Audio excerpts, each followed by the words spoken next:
Today's pronunciation lesson is contrasting the sounds E and I. First, I will use each sound in a word. Then I will put the words into a sentence so that you can hear them together with contextual clues. Please listen closely to the differences in the sounds. First, the E sound in the word sheep. Sheep, sheep. Now the I sound in the word ship.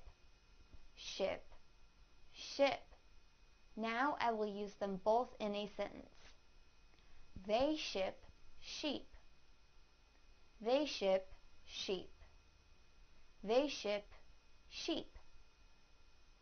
Thank you for watching CartoonEnglish.tv's pronunciation lesson. Come visit our website for free lessons, games, and chat.